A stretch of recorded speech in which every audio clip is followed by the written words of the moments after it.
ಗೃಹಲಕ್ಷ್ಮಿ ಯೋಜನೆಯ ಮತ್ತೊಂದು ಅಪ್ಡೇಟ್ಗೆ ಎಲ್ಲರಿಗೂ ಸ್ವಾಗತ.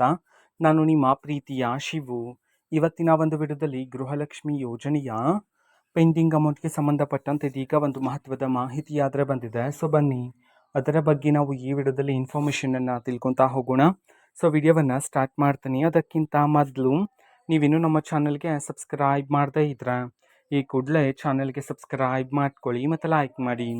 ಸೊ ಈಗ ನಾವು ಇನ್ಫಾರ್ಮೇಷನನ್ನು ತಿಳ್ಕೊತಾ ಹೋಗೋಣ. ಸೊ ನೋಡಿ, ಇವತ್ತು ಅಂತಂದ್ರೆ ದಿನಾಂಕ 9/5/2026 ಇವತ್ತು ಗೃಹಲಕ್ಷ್ಮಿ ಯೋಜನೆಯ ಪೆಂಡಿಂಗ್ ಅಮೌಂಟನ್ನು ಬಿಡುಗಡೆ ಮಾಡೋದಕ್ಕೆ ಸಂಬಂಧಪಟ್ಟಂತೆ ಈಗ ಮಾಹಿತಿಯನ್ನು ತಿಳಿಸಿರ್ತಕ್ಕಂಥದ್ದು. ಯಾವ ಜಿಲ್ಲೆಗಳಲ್ಲಿನ ಮಹಿಳೆಯರ ಖಾತೆಗಾದರೆ ಇವತ್ತು ಗೃಹಲಕ್ಷ್ಮಿ ಯೋಜನೆಯ ಪೆಂಡಿಂಗ್ ಅಮೌಂಟನ್ನು ಬಿಡುಗಡೆ ಮಾಡಲಾಗ್ತದೆ. ಅದೇ ರೀತಿ ಎಷ್ಟು ಕಂತಿನ ಹಣವನ್ನು ಇವತ್ತು ಒಟ್ಟಿಗೆ ಬಿಡುಗಡೆ ಮಾಡಲಾಗ್ತದೆ. ಈ ಒಂದು ಮಾಹಿತಿಯನ್ನು ನಾವು ತಿಳ್ಕೊಳೋದಾದ್ರೆ ಇವತ್ತು ನಿಮ್ಗಿನ್ನೂ ಸಹ ಗೃಹಲಕ್ಷ್ಮಿ ಯೋಜನೆಯ 4 ಕಂತಿನ ಹಣ ಬಂದಿಲ್ಲ ಅಂತಂದರೆ ಒಟ್ಟಿಗೆ 8,000 ರೂಪಾಯಿ ಹಣವನ್ನು, 5 ಕಂತಿನ ಹಣ ಬಂದಿಲ್ಲ ಅಂತಂದ್ರೆ ಇವತ್ತು ಒಟ್ಟಿಗೆ 10,000 ರೂಪಾಯಿ ಹಣವನ್ನು ಬಿಡುಗಡೆ ಮಾಡೋದಕ್ಕೆ ಸಂಬಂಧಪಟ್ಟಂತೆ ಮಾಹಿತಿಯನ್ನು ತಿಳಿಸಿರ್ತಕ್ಕಂಥದ್ದು. ಅದೇ ರೀತಿ ಯಾವ ಜಿಲ್ಲೆಗಳಲ್ಲಿನ ಮಹಿಳೆಯರ ಖಾತೆಗಾದರೆ ಇವತ್ತು ಗೃಹಲಕ್ಷ್ಮಿ ಯೋಜನೆಯ ಪೆಂಡಿಂಗ್ ಅಮೌಂಟನ್ನು ಬಿಡುಗಡೆ ಮಾಡಲಾಗ್ತದೆ.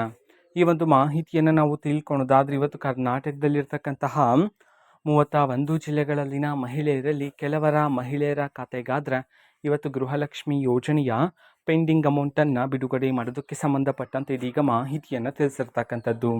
ಓಕೆನಾ. ಸೊ ಇದು ಇವತ್ತಿನ ಒಂದು ವಿಡಿಯೋ. ಇದೇ ರೀತಿ ಇನ್ನು ಹಲವಾರು ಯೋಜನೆಗಳಿಗೆ ಸಂಬಂಧಪಟ್ಟಂತೆ ಮಾಹಿತಿ ಬಂದ ನಂತರ ಆದಷ್ಟು ಬೇಗ ನಾನು ನಿಮಗೆ ಇನ್ಫಾರ್ಮೇಷನನ್ನು ತಿಳಿಸ್ತೀನಿ. ಅದಕ್ಕೋಸ್ಕರ ಚಾನಲ್ಗೆ ಸಬ್ಸ್ಕ್ರೈಬ್ ಮಾಡ್ಕೊಳ್ಳಿ. ಮತ್ತೀಗ ನಾವು ಫೇಸ್ಬುಕ್ಕಲ್ಲೂ ಸಹ ಈಗ ವಿಡಿಯೋಸ್ಗಳನ್ನು ಅಪ್ಲೋಡ್ ಮಾಡ್ತಿದ್ದೀವಿ. ಫೇಸ್ಬುಕ್ ಚಾನಲ್ ಲಿಂಕನ್ನು ಡಿಸ್ಕ್ರಿಪ್ಷನ್ ಬಾಕ್ಸಲ್ಲಿ ಕೊಟ್ಟಿರ್ತೀನಿ. ಕ್ಲಿಕ್ ಮಾಡಿಬಿಟ್ಟು ಫಾಲೋ ಮಾಡಿ. ಓಕೆನಾ. So thank you. ಬಾಯ್.